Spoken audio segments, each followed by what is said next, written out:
আপনারা তো ঠিক মতো একটু কান পর্যন্ত দিতেন না, শোয়ার জায়গাটা পর্যন্ত দিতেন না। সব তো বাদই দিলাম, তার লগে ঠিক মতো করে একটু কথা পর্যন্ত কইতেন না। আপনাকে এই সব অত্যাচারের থেকে বাঁচার লেগা সে চাকরির ভান করতো, যাতে করে আপনারা তারা একটু ভালোবাসা দেন। ও বাজার, বাজার তুমি জ্ঞান করলা না, তোমার মানে এত অভিমান এত কষ্ট বাজার আমি তো বুঝি না। আমি কেমন এখন আর বাজারে কয়ে কি হইব? কি হইব? কি দরকার ছিল এত দুর্ব্যবহার করার তার সাথে? সে তো চাকরি চেষ্টা করতেই আসিল, একটু ধৈর্য ধরা, একটু তার পাশে থাকলে কি এমন হয়ে যাইতো।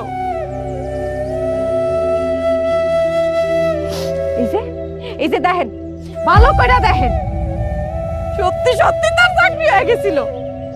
অনেক ভালো চাকরি, 7 দিন পরে জয়েনিং, 50,000 টাকার বেতন। এখন খান, ভালো কইরা পোলা চাকরির বেতন খান।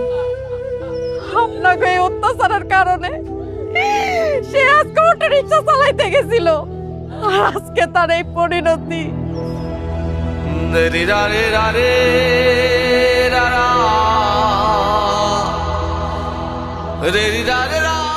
শুধুমাত্র আপনাকে অত্যাচারের কারণে সেই চাকরির ভান্ডাই করছিল।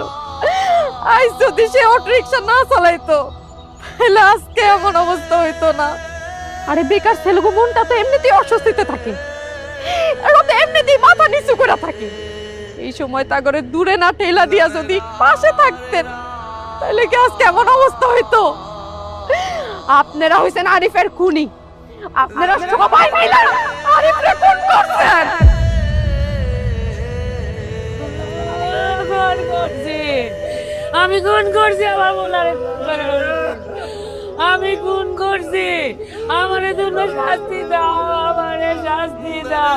আমি না মা, আমি তো মা, আমি কেমনে বুঝলাম না বলার মনের কষ্ট গো।